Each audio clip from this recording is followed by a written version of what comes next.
Car news में आप सभी का स्वागत करते हैं। हर हफ्ते की तरह इस हफ्ते भी ढेर सारे कार रिलेटेड न्यूज है, एक एक करके बात करते हैं। सारे इंपॉर्टेंट न्यूज है। छोटी सी रिक्वेस्ट है, वीडियो को आखिरी तक जरूर देखिएगा। जो सबसे पहले न्यूज निकल के आ रही है दैट इज फ्रॉम दी मारुति। देखो, मारुति का मार्केट शेयर अभी के टाइम में उतना कुछ खास चल नहीं रहा है। Market share day by day इनके कम हो रहे हैं। तो मार्केट शेयर को बढ़ाने के लिए कंपनी क्या करती है, जनरली डिस्काउंट्स प्रोवाइड करती है। यहाँ पे कंपनी प्राइस को कट डाउन कर रही है। जहां पे दूसरी कंपनी अपने प्राइस इंक्रीज कर रही है, वही मारुति डिक्रीज कर रही है। विक्टोरिस जो इनकी सबसे ज्यादा बिकने वाली व्हीकल है, इसमें बहुत सारे ऑप्शंस मिलते हैं। Strong hybrid, mid hybrid, CNG variant, सब में ही अच्छा खासा बेनिफिट दे के रखा है। इवन प्राइस को कट डाउन भी किया है, लगभग 39,000 प्राइस कट डाउन किया है। स्ट्रॉन्ग हाइब्रिड में लगभग 90,000 तक का बेनिफिट कंपनी प्रोवाइड कर रही है। सीएनजी में लगभग 80,000 तक का, और जो मिड हाइब्रिड है उसमें लगभग 60,000 तक का बेनिफिट प्रोवाइड कर रही है। और विक्टोरियस में नहीं, इसके अलावा भी जो व्हीकल्स है मारुति के पास, चाहे ऑल्टो ले लो, ब्रेजा ले लो, वैगनर ले लो, इसके अलावा स्विफ्ट ले लो, सब में कंपनी ने लगभग 50 से 55,000 तक का बेनिफिट देकर रखा है। क्यों? क्योंकि मार्केट शेयर को बढ़ाना है,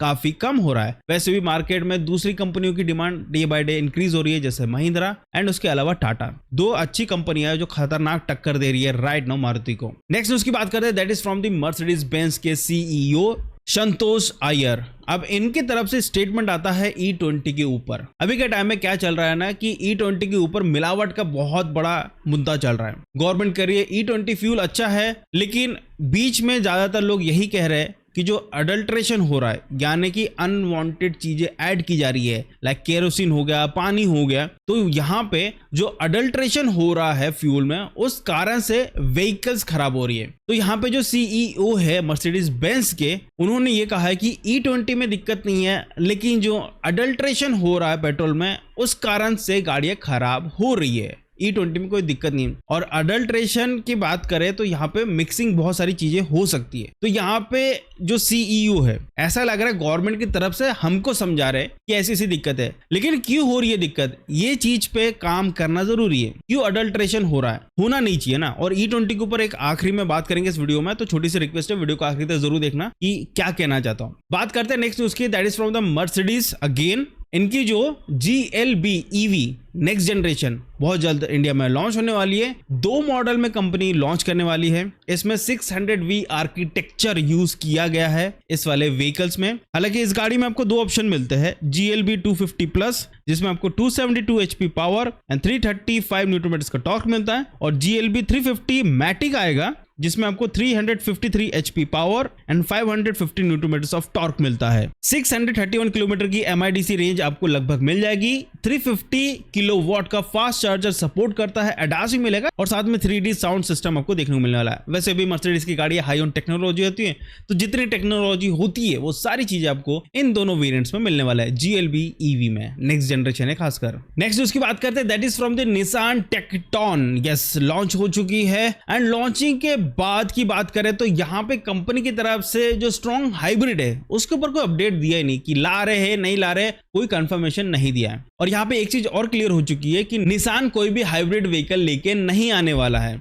जैसे डस्टर लेकर आने वाला है, क्योंकि डस्टर की खुद की ये टेक्नोलॉजी नहीं है, वो भी किसी से एक्वायर कर रहे हैं, एंड वो टेक्नोलॉजी फिर निसान परचेस करेगी। तो समझ सकते हो स्ट्रॉन्ग हाइब्रिड कितनी महंगी हो जाएगी। वैसे टेक्टोन का 6 कलर कॉम्बिनेशन में लॉन्च किया गया है, दो मॉडल में लॉन्च किया गया है, T160 and T280। Price start होता है 10.49 lakh rupees, goes up to 18.59 lakh rupees. यहाँ पे T160 में आपको 1 लीटर का टर्बो पेट्रोल इंजन मिलता है, 100 PS and 166 newton metre of torque. अच्छी बात यह है कि देखो ये वही इंजन है, डस्टर वाला ही है, तो यहाँ पे आपको लो एंड टॉर्क काफी अच्छा मिल जाता है। यानी 2000 RPM में सेकंड थर्ड गियर पे भी रहोगे तो उतनी कोई प्रॉब्लम होती नहीं है, आराम से गाड़ी चलती रहेगी। स्टॉप गो ट्रैफिक में भी आराम से सेकंड थर्ड गियर में चला सकते हैं इस गाड़ी को। इस वेरिएंट में आपको 6 स्पीड का मैनुअल ट्रांसमिशन मिलेगा, 19.4 किलोमीटर पर लीटर का आपको एवरेज मिलने वाला है। और दूसरा जो मॉडल है दैट इज T280 जिसमें 1.3 लीटर का टर्बो पेट्रोल इंजन मिलेगा, 163 PS and 280 newton metre of torque. इसमें दो ऑप्शन मिलेगा, 6 speed manual and 6 speed DCT, और ये दोनों ही पेट्रोल ऑप्शंस है, no diesel options. Manual transmission के साथ जाते तो 17.8 किलोमीटर पर लीटर का एवरेज मिलेगा, और ऑटो के साथ जाते यानी DCT के साथ जाते तो 18.5 किलोमीटर पर लीटर का आपको एवरेज मिलेगा। एंड एक और चीज भाई, यहाँ पे है ना, अगर मैं डस्टर की बात करता हूँ या टेक्टोन की बात करता हूँ, जो डिफरेंस है वो लुक एंड फील का है। और अगर इंटीरियर वाइज अगर आप सोच रहे हो कि यार थोड़ी सी अलग होगी, तो तो अब गलत है। यहाँ पे सब कुछ डस्टर जैसा है, लगभग सिमिलर ही है। आपको कहीं से कहीं तक कैबिन स्पेस से लेके बूट स्पेस से लेके इवन इंटीरियर डिजाइन से लेके कुछ भी ऐसा लगेगा नहीं कि आप डस्टर के अलावा कोई दूसरी गाड़ी देख रहे हैं। डस्टर ही है, बस बाहर का look and feel totally change कर दिया है, बस इतना ही डिफरेंस है। तो यहाँ पे जो प्राइसिंग है वो भी ऑलमोस्ट सिमिलर है। तो आपके ऊपर डिपेंड करता है कि आपको किस व्हीकल की तरफ जाना चाहिए। वैसे भी निसान की गाड़ियां ज्यादा बिकती नहीं है, रेनॉल्ट की गाड़ियां तो भी थोड़ी बहुत बिक जाती है। तो आपके ऊपर डिपेंड करता है कि आपको कौन सा वेरिएंट या किस कंपनी की तरफ जाना है, वो आप डिसाइड कर सकते हैं, क्योंकि गाड़ी तो सिमिलर ही है। नेक्स्ट उसकी बात करते हैं, that is Harrier and safari, दोनों का स्टेल्थ एडिशन लॉन्च हो चुका है। वैसे तो ये स्टेल्थ एडिशन टॉप मॉडल का ही होता है, यहाँ पे ज्यादा कुछ होता नहीं है। एक्सटीरियर वाइज थोड़े बहुत चेंजेस होते हैं, जैसे स्टील्थ ब्लैक मैट शेड देखने को मिलता है, 19 इंच के एलॉय व्हील्स वो भी ब्लैक फिनिश में रहते हैं और फुल्ली ब्लैक इंटीरियर होता है। हैरियर स्टील्थ एडिशन का प्राइस है 23.43 लाख रुपीस और सफारी स्टील्थ एडिशन का प्राइस है 24.04 लाख रुपीस। नेक्स्ट उसकी बात करते हैं, दैट इज फ्रॉम दी महिंद्रा। देखो महिंद्रा ने अपनी गाड़ियों के प्राइस इंक्रीज कर दिए बाय 2.7%। मैंने विक्टोरियस के केस में कहा था, जहां पे दूसरी कंपनी प्राइस इंक्रीज कर रही है, वही मारुति जैसी कंपनी डिक्रीज कर रही है। तो यहाँ पे महिंद्रा ने 2.7% प्राइस इंक्रीज किया है। इनके लगभग सारी वेरिएंट के प्राइस इंक्रीज हो चुके हैं एक्सेप्ट स्कॉर्पियो एन, उसका प्राइस इंक्रीज नहीं किया है। बाकी गाड़ियों की प्राइसिंग एक करके बताता हूं आपको। तो यहाँ पे अगर बोलेरो न्यू की बात करते हैं, तो अब जो नई प्राइसिंग आ चुकी है उसके अकॉर्डिंगली 8.49 लाख रुपए से स्टार्ट होती है, goes up to 8.99 lakh rupees. जो थार 3 डोर है उसकी प्राइसिंग स्टार्ट होती है 10.32 लाख रुपीस से, और जो थार रॉक्स है उसकी प्राइस स्टार्ट होती है 12.52 लाख रुपीस से। और स्कॉर्पियो क्लासिक की बात करते हैं तो लगभग 37,000 इसका प्राइस इंक्रीज हुआ है, प्राइस स्टार्ट होता है 13.37 lakh rupees. Last but not the least XUV 7XO 13.99 lakh रुपए से स्टार्ट होकर goes up to 25.79 lakh rupees. वही अगर मैं ईवी लाइनअप की बात करता हूं तो यहाँ पे सिर्फ एक ही व्हीकल है जिसका प्राइस इंक्रीज हुआ है, दैट इज XEV 9S। इसमें लगभग 70,000 का प्राइस इंक्रीज हुआ है, अब स्टार्ट होती है 20.65 लाख रुपए से। बाकी किसी भी ईवी व्हीकल में प्राइस इंक्रीज नहीं हुआ है महिंद्रा के, ठीक है। नेक्स्ट उसकी बात करते हैं, दैट इज VW की टायरोन। देखो टायरोन में अभी तक एक ही मॉडल आता था जो कि 7 सीटर होता था। कंपनी ने रिसेंटली 5 सीटर वेरिएंट लॉन्च कर दिया है, जो कि लगभग 5 लाख रुपए सस्ता पड़ता है। ज्यादा कोई डिफरेंस नहीं है दोनों गाड़ियों में, थोड़े बहुत चेंजेस देखने को मिलते हैं। 5 सीटर है, प्लस यहाँ पे स्पेस आपको थोड़ी सी ज्यादा मिलती है, लुक एंड फील आपको सेम मिलता है, इंटीरियर में मैक्सिमम चीजें सेम ही देखने को मिलती है, बस कुछ चीजें घटा बढ़ा दी गई है। ये जो नया वेरिएंट है इसका नाम है लाइफ स्ट्रीम। इसमें आपको 12.9 इंच का इंफोटेनमेंट सिस्टम मिलता है, 8 स्पीकर से, जबकि आपको 7 सीटर में 11 स्पीकर मिल रहे थे। यहाँ पे rear view camera with guidelines मिलती है और 7 सीटर में आपको 360 डिग्री कैमरा मिलता है। यहाँ पे 18 इंच के व्हील्स दिए गए, जबकि उसमें आपको 19 इंच के व्हील्स मिलते हैं। यहाँ पे अगर प्राइसिंग की बात करते हैं तो 41.99 लाख रुपीस और यहाँ पे आपको 2 लीटर का पेट्रोल इंजन देखने को मिलता है। यहाँ पे व्हीकल्स में देखोगे तो ज्यादा कोई चेंजेस नहीं है, जब बेस वेरिएंट की बात हो रही है तो चीजें कट डाउन होती है। टाटा मोटर्स ने आखिरकार जुबली एडिशन लॉन्च कर दिया, बेसिकली एसेसरीज पैक से वेरिएंट्स के लिए, जैसे स्मार्ट प्लस, प्योर, एडवेंचर, इसके लिए डिफरेंट टाइप के एसेसरीज पैक इन्होंने इंट्रोड्यूस किया है। प्राइसिंग के लिए आपको डीलरशिप पे जाना पड़ेगा। अगर मैं स्मार्ट प्लस की बात करता हूं तो यहाँ पे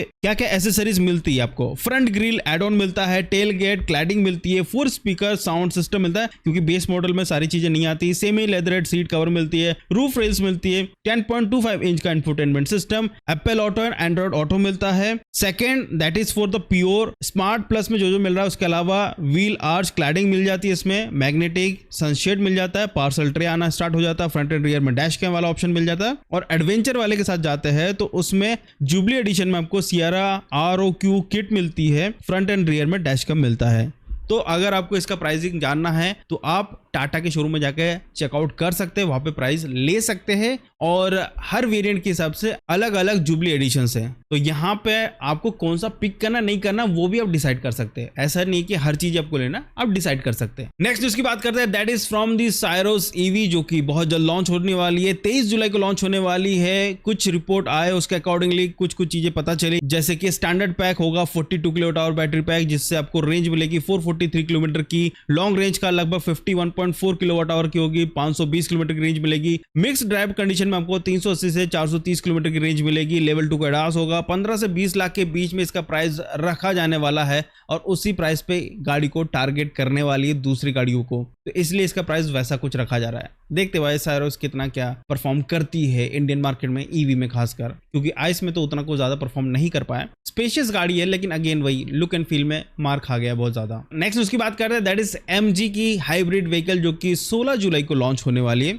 ये जो हाइब्रिड व्हीकल है इसका नाम होने वाला है हेक्टर हॉक, ये कंफर्म हो चुका है। वैसे तो इसके ऊपर डिटेल वीडियो में ऑलरेडी बना चुका, अगर वीडियो चेकआउट करना है तो चैनल पे आपको मिल जाएगा। इसमें डिटेल में बात नहीं करेंगे, नाम अनवील हो चुका है कि ऐसा कुछ नाम होने वाला है MG की तरफ से जो हाइब्रिड व्हीकल आने वाली है। नेक्स्ट उसकी बात करते हैं, that is Tata Tigor EV जो कि कमर्शियल पर्पस के लिए आती थी एक्सप्रेस T करके। उसमें जो बैटरी पैक आता था उसका बैटरी पैक अब अपडेट कर दिया है। पहले जो बैटरी पैक आता था that is 24 kilowatt battery pack जिसे आपको 277 किलोमीटर की रेंज मिलती थी। अब जो बैटरी पैक अपडेट हो चुका है 32 किलोवाट बैटरी पैक हो चुके हैं जिसे आपको 391 किलोमीटर की रेंज मिलने वाली है। 50 किलोवाट का DC फास्ट चार्जर सपोर्ट करता है। बूट स्पेस भी बढ़ चुका है, 293 लीटर का बूट स्पेस। और ग्राउंड क्लियरेंस की बात करें तो यस बैटरी बढ़ चुकी है तो ग्राउंड क्लियरेंस कम हो गया, 170 mm का ग्राउंड क्लियरेंस कम हो चुका है पहले, जबकि 176 mm होता था। और दूसरा यहाँ पे सस्पेंशन को अपडेट किया गया क्योंकि बैटरी बढ़ चुकी है तो इसी कारण से वो वेट को मैनेज करने के लिए सस्पेंशन को अपडेट करना पड़ता है। मैक्सिमम कंपनियां करती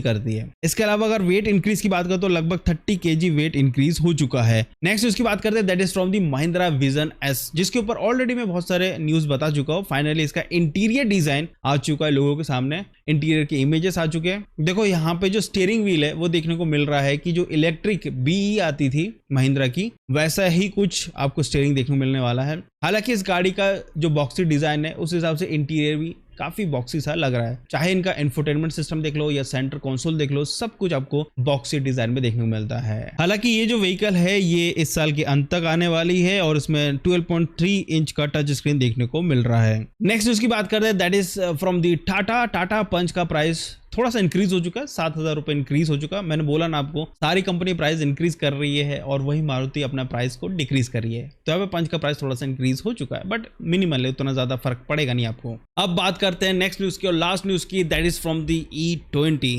देखो काफी सारी चीजें चल रही इंडिया में E20 से रिलेटेड। लोगों की गाड़ियों में इशू आ रहे हैं। नितिन गडकरी जी कह रहे हैं कि कोई गाड़ियों में इशू नहीं आ रहे, कोई भी एक गाड़ी हमको बता दो जिसमें इशू आया है। लोगों ने बोला हम दिखाना तो चाहते हैं लेकिन आप अलाउ नहीं कर रहे। सेकेंडली जो यहाँ पे पेट्रोलियम मिनिस्टर है हरदीप पुरी जी, उन्होंने प्रेस कॉन्फ्रेंस के द्वारा काफी कुछ बोलते बोलते बीच में वो ऐसी कुछ चीजें बोल गए जिससे ये चीज क्लियरिटी हो जाती है जो E20 पेट्रोल व्हीकल नहीं है, यानी जो पहले की व्हीकल्स है उनमें गाड़ियों में इश्यू आ सकता है। क्या क्या इश्यू आ सकता है? सबसे पहले तो गैस किट का इश्यू आ सकता है। दूसरा जो रबर और प्लास्टिक पार्ट है उसको डैमेज पड़ता है E20 फ्यूल से। गैस किट का एक कंसर्न ये भी है कि जो गैस किट गाड़ी के इंजन में होता है, जो हेड होता है और जो पिस्टन वाला उसके बीच में गैस किट होता है, वो अब फ्रीक्वेंटली आपको चेंज करना पड़ेगा। और जो इश्यूज होते थे वो अभी तक जो देखा गया वो E20 कंप्लायंट व्हीकल्स नहीं है उनमें हो रहा था, लेकिन E20 व्हीकल में इश्यूज नहीं आएंगे ऐसा कहीं पे मेंशन नहीं है, उनमें भी आ सकते हैं